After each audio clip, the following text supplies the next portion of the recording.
The notification arrived at 11:47 p.m. on a Thursday. Marcus wasn't snooping. His wife Elena's laptop sat open on the kitchen counter, plugged into the charger she'd forgotten to unplug before going to bed. The message preview glowed on the screen, impossible to miss as he walked past on his way to check the front door lock. My oblivious husband strikes again. Honestly, I feel a little sorry for him sometimes. Tears of joy emoji. Laughing face. Marcus froze, his hand still resting on the doorknob. The sender's name was Thomas. Work. His stomach dropped like an elevator with its cables cut. He stood there for what felt like hours, but was probably only 30 seconds. His mind raced through explanations that could make this innocent. Maybe it was about a surprise party. Maybe it was an inside joke about another coworker's husband. But deep down, he already knew. His hands trembled slightly as he walked back to the laptop. He shouldn't look. He knew he shouldn't, but that message sat there like a live grenade, and he couldn't just walk away from it. He sat down slowly, the kitchen stool creaking under his weight. The screen hadn't locked yet. Elena never remembered to set a short time out. He clicked on the message thread. What he discovered over the next 15 minutes shattered the reality he'd been living in for the past 8 months. Hundreds of messages stretched back to February, right after Elena's company had brought Thomas in as the new regional director of operations. The early messages seemed professional enough. Project updates, meeting notes, strategy discussions.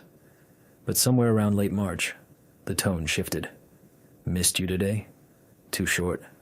Can't stop thinking about Tuesday. When can we do that again? Your husband called during our meeting. I had to bite my tongue not to laugh. Marcus's chest tightened. 3 Tuesdays ago, Elena had told him she was working late on the quarterly presentation. She'd come home at midnight, kissed him on the forehead while he pretended to be asleep, and slipped into bed smelling of wine and a cologne that definitely wasn't his. He scrolled further, his eyes burning as he read message after message. They'd been careful, he had to give them that. No explicit photos, nothing that would qualify as hard legal evidence, but the emotional affair was crystal clear, and the physical one was heavily implied in their coded language about late-night strategy sessions and off-site meetings. Then he found the messages from yesterday. Had lunch with Peterson from HR. He mentioned the VP promotions are essentially locked in. You and me, babe, we did it. Director of Operations and VP of Strategic Planning. We'll practically be running the Eastern Division together. I still can't believe it. Think your husband will notice you're gone even more than you already are? Or is he too busy with his little hobby projects? Please. He barely looks up from his computer. I could move into the guest room and he wouldn't notice for a week. My oblivious husband strikes again. Honestly, I feel a little sorry for him sometimes. Don't. He's content in his little bubble. What he doesn't know won't hurt him. Marcus read the exchange 3 times, each pass driving the knife deeper. His little hobby projects were the freelance consulting work that had helped them afford the down payment on this house. The same house where Elena was planning her future with another man. He leaned back in the chair, staring at the ceiling. The initial shock was giving way to something else. A cold, calculating clarity he hadn't known he possessed. Elena and Thomas thought he noticed nothing. They thought he was so absorbed in his own world that he'd never catch his wife slipping away. They were about to learn just how observant an oblivious husband could be. Marcus pulled out his phone and began taking screenshots. Every message, every joke at his expense, every reference to their secret meetings. He methodically documented everything, organizing the images into folders by date and topic. As he worked, his mind was already forming a plan. He wouldn't yell. He wouldn't cry. He wouldn't give them the satisfaction of an emotional confrontation where they could paint him as unstable or jealous. Instead, he would let their own words destroy them. Friday morning arrived with deceptive normalcy. Elena hummed in the shower, the same cheerful tune she'd been humming for weeks, a sound Marcus had misinterpreted as contentment with their marriage rather than satisfaction with her successful deception. He lay in bed, pretending to be asleep, listening to her move through her morning routine with practiced efficiency. I have an executive meeting this morning, she said, leaning down to kiss him on the cheek. Her hair was still damp, smelling of expensive shampoo. Probably won't be home until late. Thomas and I need to finalize the transition plan for our new positions. Thomas and I. She wasn't even trying to hide it anymore, because she genuinely believed he wasn't paying attention. Sounds important, Marcus mumbled, maintaining the facade of the sleepy, disengaged husband they'd been mocking. Good luck. Once her car pulled out of the driveway, Marcus got up. He hadn't really slept. Most of the night had been spent researching. What he'd discovered had turned his pain into something more useful. Leverage. Meridian Technologies, Elena's employer, had a strict policy regarding workplace relationships, especially between employees in the same chain of command. He found the entire employee handbook posted on their internal wiki, accessible through Elena's saved passwords. Section 4.7 was particularly relevant.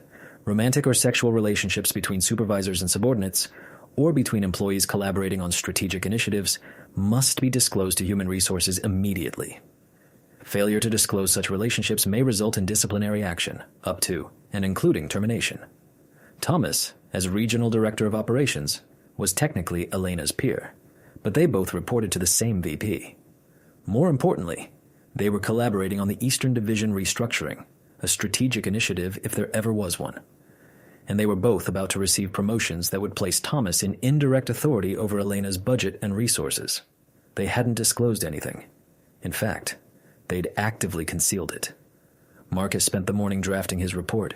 He created an anonymous email address using a VPN and a burner account that couldn't be traced back to him. He didn't write an emotional screed or a jealous husband's rant.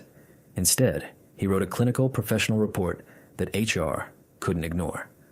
To whom it may concern, I am writing to report a serious violation of company policy regarding undisclosed workplace relationships and potential conflicts of interest.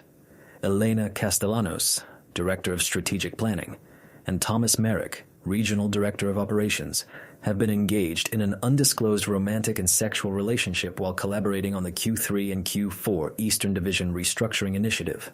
This relationship has been ongoing since approximately February of this year and has been deliberately concealed from Human Resources and leadership. Both employees are currently being considered for promotions to the vice president level, which would place them in overlapping power structures, creating significant conflicts of interest. I have documentation supporting these claims, including communications between the two employees that reference their relationship, undisclosed personal meetings, and discussions about their upcoming promotions. This evidence was obtained from corporate communication systems. This relationship and its concealment violate Section 4.7 of the Employee Handbook. Given the seniority of both employees and the strategic importance of the projects they are collaborating on, I believe this matter warrants immediate investigation. I am submitting this report anonymously due to concerns about potential retaliation, but I'm prepared to provide additional information as needed through this secure channel. Thank you for your attention to this serious matter. He attached 50 carefully selected screenshots, not the cruelest messages. He didn't need to twist the knife, only the ones that clearly documented the relationship, the concealment, and the professional collaboration that made it a policy violation. Messages referencing their Tuesday rendezvous, discussions about keeping their relationship secret, references to their upcoming joint leadership of the Eastern Division. Marcus read the email 3 times, checking for anything that could reveal his identity or sound too emotional. It was perfect, professional, documented, and absolutely devastating. He hit send at 10:47 a.m. Then he went to the gym, worked out for 90 minutes, came home, showered, and made himself lunch. He answered a few client emails about a consulting project, paid some bills, behaved exactly like the oblivious husband, absorbed in his little world, too distracted to notice what was happening around him. His phone rang at 3:15 p.m. Elena's name flashed on the screen. "Hey," he answered, keeping his voice casual. "Marcus?" Her voice was tight, strained. "Something's come up at work. I might be really late. Like, really late. Is that okay? Everything all right? Just unexpected issues. Don't wait up." She hung up before he could respond. Marcus smiled grimly. The wheels were turning at Meridian Technologies. HR departments didn't waste time when anonymous reports came in with this much documentation. They'd be conducting preliminary interviews, reviewing policies, consulting with legal. The world Elena and Thomas had so carefully built was beginning to crack. He spent the evening researching divorce attorneys and downloading financial records. Elena had always managed their joint accounts, but he had access to everything. He began transferring screenshots of all their financial statements to a secure cloud drive. Their savings, investment accounts, mortgage details, credit card statements. If he was going to do this, he was going to do it right. Elena came home at 11:30 p.m., her face pale and drained. She barely spoke to him, just muttered something about being exhausted and went straight to bed. Through the bedroom door, he could hear her typing frantically on her phone. Marcus slept in the guest room that night, explaining that he didn't want to disturb her since she'd had such a stressful day. The oblivious husband was gone. In his place was someone who understood that sometimes the best revenge wasn't hot and impulsive. It was cold, calculated, and absolutely inevitable. Monday morning hit like a Category 5 hurricane. Marcus got up early, coffee in hand, watching Elena rush through her morning routine with barely concealed panic. Her phone had been buzzing since 6 a.m. She'd turned it off, but he saw the screen lighting up every few minutes with incoming messages. "Big day?" he asked innocently, sipping his coffee. "You have no idea," she muttered, not even looking at him as she applied makeup with trembling hands. "There's some kind of situation at work. It's complicated. Want to talk about it?" "No. I mean, I can't. It's confidential." She grabbed her bag and headed for the door, then paused. "Marcus, if anyone calls asking about me, anyone, tell them I'm unavailable and take a message. Don't tell them anything about my schedule or where I am." He raised his eyebrows. "That sounds serious. Are you in some kind of trouble? Just do it, okay? Please." Her voice cracked slightly on the last word. After she left, Marcus settled in to work from home, as he did most Mondays. But his attention wasn't on consulting projects. It was on the carefully monitored email address he'd created. At 9:47 a.m., he received exactly what he'd been waiting for, a response from Meridian Technologies HR. "Thank you for bringing this matter to our attention. We have initiated a formal investigation into your allegations. If you have any additional information that may be relevant, please reply to this secure channel. Your anonymity will be protected to the fullest extent possible under company policy and applicable law." Marcus leaned back in his chair. They'd taken it seriously. Of course they had.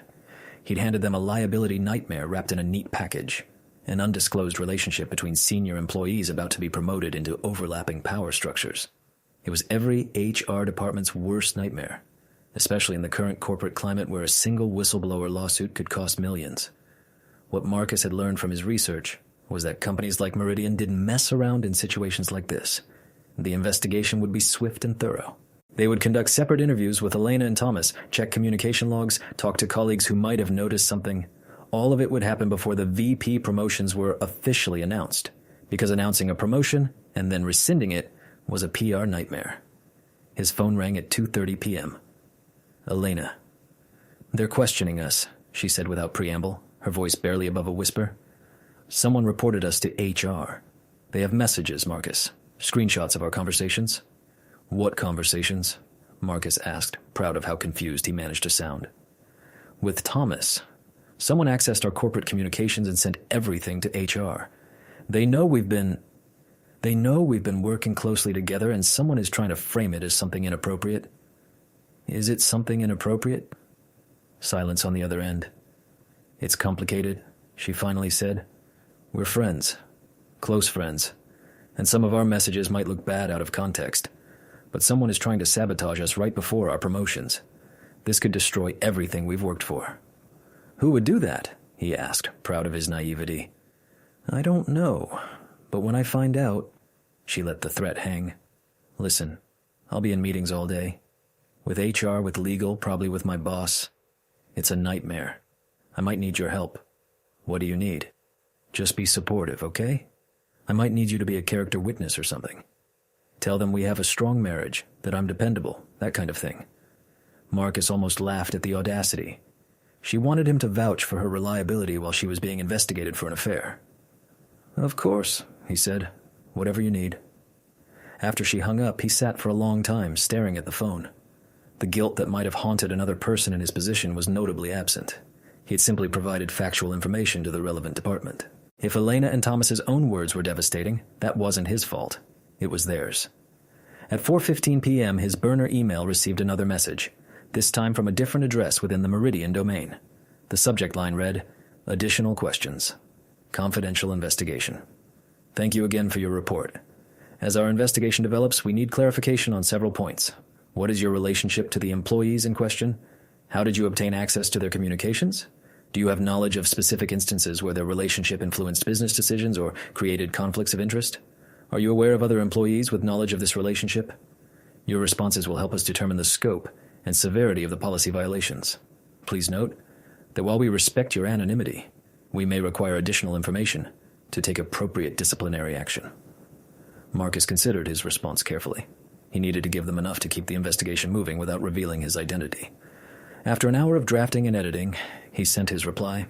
I prefer not to disclose my specific relationship in order to protect my anonymity, but I have regular, indirect contact with both employees through professional channels. The communications were obtained through shared corporate resources that both employees left accessible. I did not hack or unlawfully access any systems. I have knowledge of several undisclosed personal meetings between the employees that coincided with business trips and were not reflected in official schedules or expense reports. I can provide specific dates if necessary. I also have evidence of discussions about structuring their upcoming VP positions to facilitate continued close collaboration, suggesting that their relationship is actively influencing strategic business decisions. I believe other employees have noticed the unusual closeness between them, but may be reluctant to report it due to the senior positions of both parties and their influence within the company. I can provide additional documentation as needed, including expense reports that may not align with their official business justifications. The last part was a bluff. He didn't have their expense reports, but he suspected that once HR started looking, they'd find discrepancies.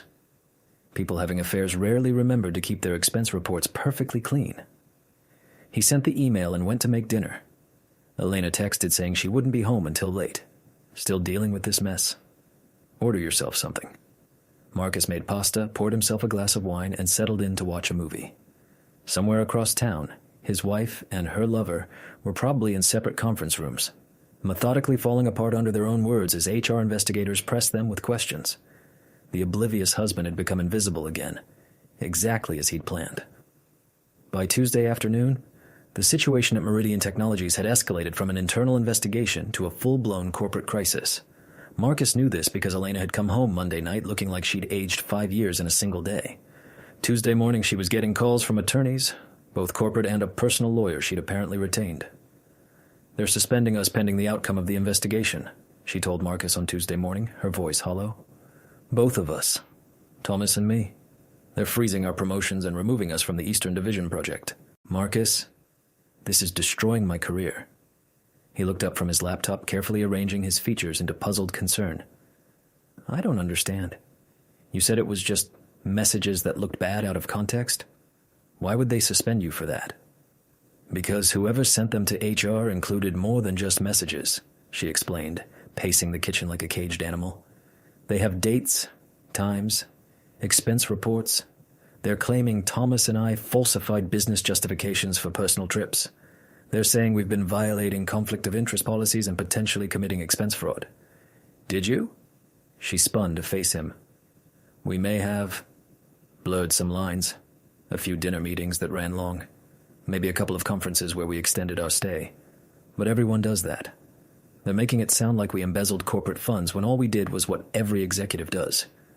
But you and Thomas aren't just colleagues, are you? Marcus asked, keeping his voice gentle, almost sympathetic. The two of you seem really close. Maybe too close for the company's comfort. Elena paled. What do you mean? I mean, maybe whoever reported you knew something that makes those expense reports look worse than they actually are. Like if you two were, I don't know, involved romantically somehow. That's absurd, she said, but her eyes didn't meet his. Is it?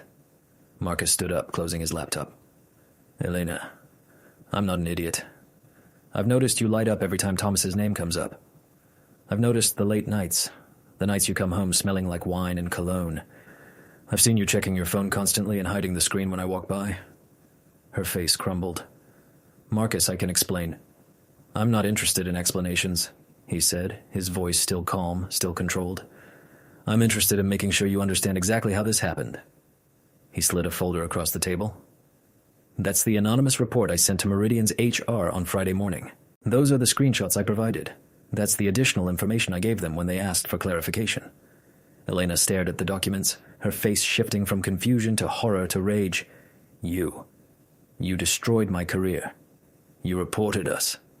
I provided factual information about policy violations to the relevant corporate department. Marcus said evenly. You destroyed your career by having an affair, falsifying expense reports, and mocking your husband while planning promotions with your lover. You son of a... She stood up, shaking with fury. You didn't just report us, you made sure everyone would find out. Actually, I didn't leak it to anyone beyond HR, Marcus replied calmly, remaining seated. That was probably someone inside Meridian who was unhappy that you and Thomas were getting promoted over more qualified candidates. But I can't say I'm sorry it happened. He met her eyes. You and Thomas thought I was too absorbed in my little hobby projects to notice what was happening in my own marriage. You thought I was blind and useless. So I let you keep thinking that while I documented everything. Eleanor gripped the edge of the table. Why? Why didn't you just confront me? We could have worked this out. Could we? Marcus asked. Because from your messages it sounded like you'd already made your choice. You were planning a future with Thomas. You said I lived in a bubble and what I didn't know wouldn't hurt me. He stood up, meeting her eyes. But here's what you didn't understand. I wasn't oblivious. I was just quiet. And you mistook my silence for blindness. So, you decided to destroy my life instead of trying to save our marriage? I decided to protect myself from someone who was actively betraying me while mocking me with her lover, Marcus said. There's a difference.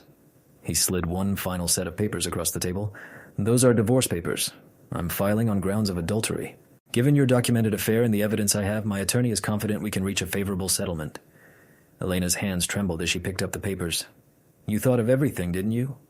You planned all of this while pretending to be the supportive husband. I learned from the best, Marcus said. You spent months pretending to be a faithful wife while planning your future with Thomas. I spent 11 days pretending to be clueless while protecting my interests. The difference is I had actual evidence to back up my strategy. Thomas is ruined too, Elena said, her voice shaking.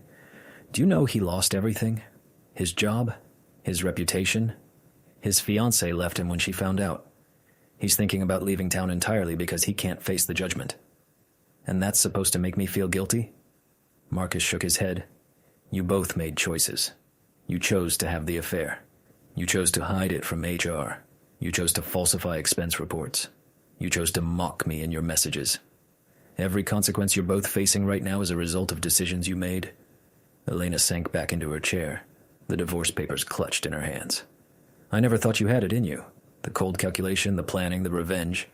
I thought you were too decent, too passive. I was never passive, Marcus corrected. I was respectful. I trusted you. I gave you space because I thought we were partners.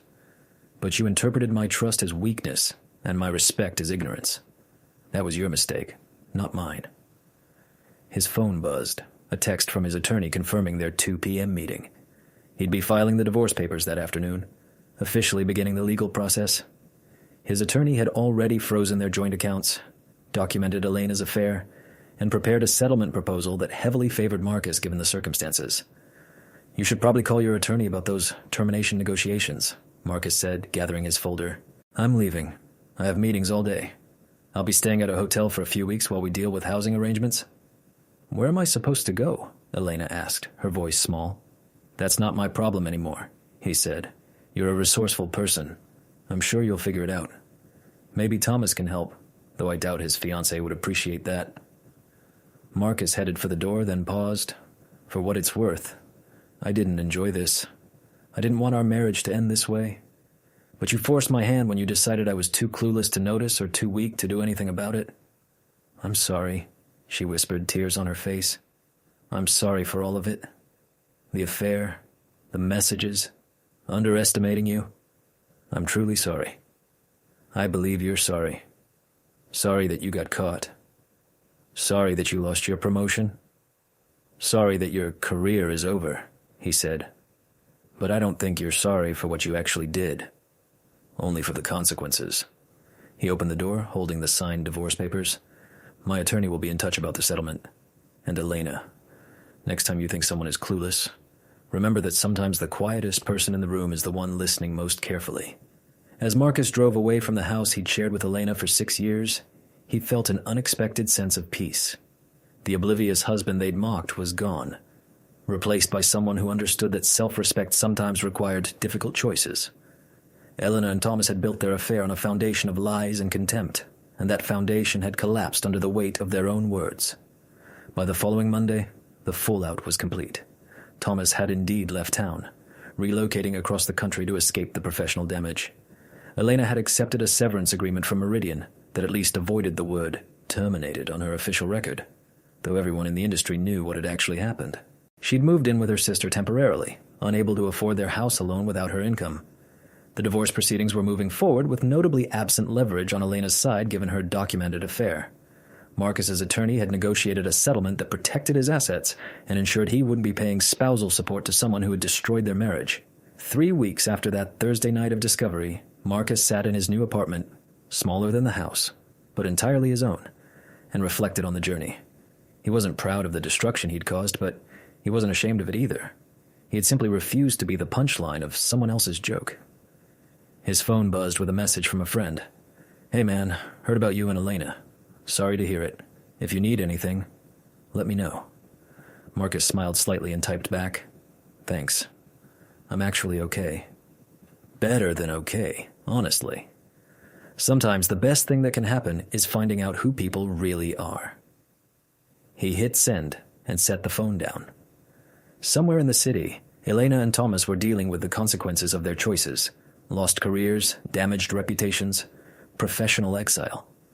They had thought the oblivious husband would never be wiser, that they could build their future on the ruins of his dignity.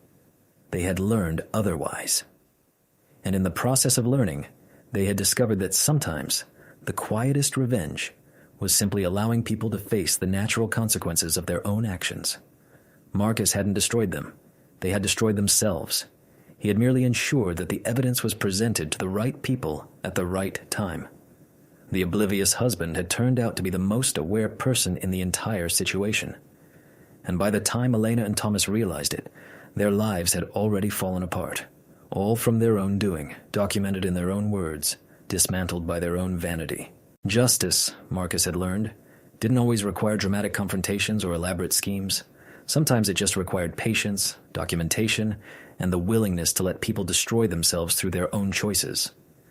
And on that Monday, 3 weeks after the discovery that changed everything, Marcus felt something he hadn't felt in months: freedom.